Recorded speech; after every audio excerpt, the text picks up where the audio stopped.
समस्या हमारी समाधान गुरुदेव की। समस्या परिवार में उत्कृष्टता सुसंस्कारिता का वातावरण बनाने के लिए परिजनों की आदतों एवं स्वभाव को भी बदलना आवश्यक होता है। इस कार्य में कैसे सफलता प्राप्त की जाए? समाधान परिवार निर्माण में प्रधानतया सद्विचारों और सद्गुणों का प्रयोग करना पड़ता है। यह प्रशिक्षण मात्र वाणी से नहीं हो सकता। शिक्षक को अनिवार्य अपना उदाहरण प्रस्तुत करना होता है। परिवार को सुसंस्कारित बनाने के प्रयास में उसके लिए अग्रणी लोगों को सर्वप्रथम अपनी ही गड़ाई करनी पड़ती है। दूसरों की आदतें बदलने के लिए अपनी आदतें बदलनी होती है। दूसरों को स्वभाव सुधारने के लिए पहले अपना सुधार करना होता है। उपदेशों से जानकारी भर दी जा सकती है। व्यक्ति को सुधारना उन्हीं के लिए संभव होता है जो अपने आप को आदर्श के रूप में विकसित कर सकते हैं। शिक्षा तो सहज ही सुनी जा सकती है, पर प्रेरणा तभी मिलती है जब अनुकरण करने के लिए प्रभावशाली आदर्श सामने हो। ज्योतिवान दीपक ही दूसरे नए दियों को जला सकता है। ढांचे के अनुरूप ही खिलौने या पुर्जे ढलते हैं। दूसरे को कुछ सिखाना बनाना भर हो तो बात दूसरी है, अन्यथा ढालने का लक्ष्य सामने हो तो सर्वप्रथम स्वयं ढलने के लिए अतिरिक्त और कोई चारा नहीं है। इस संदर्भ में जो जितनी सफलता प्राप्त कर लेंगे उन्हें परिवार निर्माण में उसी अनुपात में सफलता मिलेगी। जो गुण सहचरों से उत्पन्न करने हैं वे सर्वप्रथम अपने में उत्पन्न करने होंगे।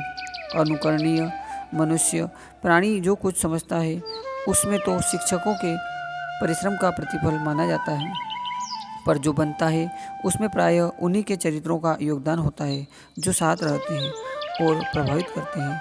कुसंगत और सत्संग के परिणामों से सभी परिचित हैं। इनमें शिक्षण परामर्श नहीं, वह प्रभाव काम करता है जो साथी की भली बुरी आदतें होती हैं और विशेषताएं होती हैं। जो इस तथ्य को समझने और परिवार निर्माण के लिए वस्तुतः इच्छुक होंगे उन्हें यह प्रयास आत्मनिर्माण से आरंभ करना होगा ताकि भलाई की जटिल प्रक्रिया को सरल, संभव एवं सफल बनाया जा सके। ओम। समस्या नंबर 2। जब किसी अकर्मण्य या अयोग्य व्यक्ति को सफलता प्राप्त करते देखते हैं तो श्रमशीलता के सत्परिणाम पर मन में संदेह उभर आता है। क्या यह उचित है? समाधान ऐसा सोचना न तो उचित है और न आवश्यक है। यूँ श्रम का सत्परिणाम एक सुनिश्चित तथ्य है। मेहनत कभी भी बेकार नहीं जाती, इसका सुफल मिलता ही है।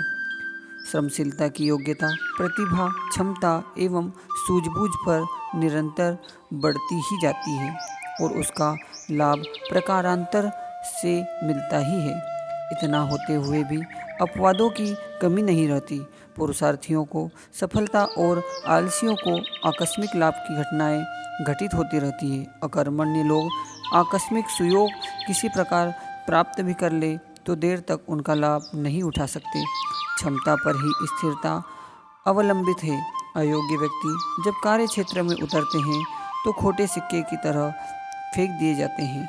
आकस्मिक सौभाग्य किसी अयोग्य को तो मिल सकता है, पर वह देर तक उसके पास टिका नहीं रह सकता। जिसमें श्रम करके जो कमाया है वही उसका सदुपयोग भी कर सकता है। कृषि, व्यापार, उद्योग, शिल्प, शिक्षा आदि में करोड़ों आदमी निरंतर पूर्व तत्परता के साथ लगे रहते हैं और प्रतिफल भी उनको मिलता ही है। किसान खेत में ही तो गुजारा करते हैं, कारखानों को लाभ ही है। विद्या प्राप्त करने पर अच्छी जीविका मिलती ही है। यदि ऐसा न हो तो सभी लोग अनिश्चित अनुभव करेंगे और किसी भी कार्य पद्धति पर लोगों का मन न जमता, पर ऐसा है नहीं। यह सारा संसार एक नियत विधि व्यवस्था पर चलता है। पुरुषार्थी की विजय लक्ष्मी वर्ण करती है और अकर्मण्य के पल्ले दीनता, दरिद्रता बंधी रहती है। इस विधान पर विश्वास करके प्रत्येक व्यक्ति कार्य संलग्न हो रहा है और कष्ट साध्य लगते हुए भी प्रयत्न में संलग्न रहता है। यदि श्रम का सत्परिणाम सुनिश्चित न होता तो कोई क्यों श्रमशीलता का कष्ट साध्य मार्ग अपनाता। इसलिए उचित यही है कि हम अपवादों पर ध्यान न दें, स्थिर व्यवस्था और विधान के प्रति आस्था रखें, तत्परतापूर्वक कर्म करते हुए सदैव श्रमशीलता बनी रहे। ओम शांति। समस्या ज्वार भाटों की तरह उठाने और गिराने वाली परिस्थितियाँ जीवन में क्यों आती हैं? क्या ऐसा नहीं हो सकता कि अनुचित अवांछनीय सामने आए ही नहीं? समाधान: सदा दिन ही बना रहे, रात कभी आई ही नहीं, भला यह कैसे हो सकता है? जन्मोत्सव ही मनाए जाते रहे, मरण का रुदन सुनने को न मिले, यह कैसे संभव है? सुख की घड़ियाँ ही सामने रहे, दुख के दिन कभी आए ना, यह मानकर चलना यथार्थता की ओर से आंखें मूंद लेने के समान है। परिस्थितियों को अनुकूलता और प्रतिकूलताओं से इनकार नहीं किया जा सकता। शारीरिक संकट उठ खड़ा हो, कोई अप्रत्याशित रोग घेर ले, यह असंभव नहीं। परिवार के सरल क्रम में से कोई साथी बिछड़ जाए और शोक संताप के आंसू बहाने पड़े, यह भी कोई अनहोनी बात नहीं है। ऐसे दुर्दिन हर परिवार में सामने आते हैं और हर व्यक्ति को कभी न कभी सहन करने पड़ते हैं। मनचाही सफलताएं कैसे मिलती है बताओ भला? मनोकामनाओं को सदा पूरी करते रहने वाला कल्पवृक्ष किसके आंगन में उठा है? ऐसे तूफान आते ही रहते हैं जो संजयी हुई साध के घोंसले उड़ाकर कहीं से कहीं फेंक दे और एक एक तिनका बिनकर बनाए गए इस घरौंदे का अस्तित्व ही आकाश में छितरा दे। ऐसे अवसर पर दुर्लभ मन स्थिति के लोग टूट जाते हैं।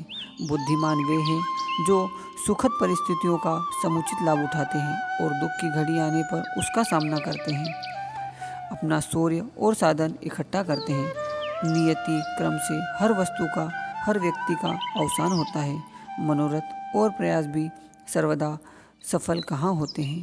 यह सब अपने ढंग से चलता है रहे, पर मनुष्य भीतर से टूटने न पाए, इसी में उसका गौरव है। समुद्र तट पर जमी हुई चट्टानें चीर अतीत से अपने स्थान पर जमी अड़ी बैठी हैं। हिलोरों ने अपना टकराव बंद नहीं किया सो ठीक है, पर यह भी कहाँ गलत है कि चट्टान ने हार नहीं मानी। न हमें टूटना चाहिए और न हार माननी चाहिए। नियति की चुनौती स्वीकार करना और उसके दो दो हाथ करना ही मानवीय गौरव को स्थिर रख सकने वाले आचरण होते हैं। समस्या: सादा जीवन उच्च विचार के सिद्धांत को अपने जीवन में सार रूप में किस प्रकार उतारा जाए? समाधान: जीवन लक्ष्य के सारे रास्ते पर आगे बढ़ने के लिए सादा जीवन उच्च विचार का सिद्धांत हर दृष्टि से सही है। सादा जीवन उच्च विचार के अनुसार हमें अपनी आकांक्षाओं को इतना समेटना होगा कि संसार में जितने साधन हैं उन्हें मिल बांट कर खा सके, हर किसी के हिस्से में गुजारे जितना आ सके, न्यूनतम अपने लिए और बाकी ईश्वरीय कार्य के लिए, लोक कल्याण के लिए। यही सादा जीवन उच्च विचार का सार है। औसत भारतीय स्तर का जीवन जीते हुए पूरी शक्ति के साथ मेहनत की जाए और निर्वाह से अधिक हो उसे अच्छे कामों में लगा दिया जाए। सादा जीवन उच्च विचार का सिद्धांत ही ऐसा स्वर्णिम सूत्र है जिसमें जिंदगी के शान, मान और मर्यादा जुड़ी हुई है और प्रसन्नता के सभी सूत्र भी भरे पड़े हैं। ओम शांति।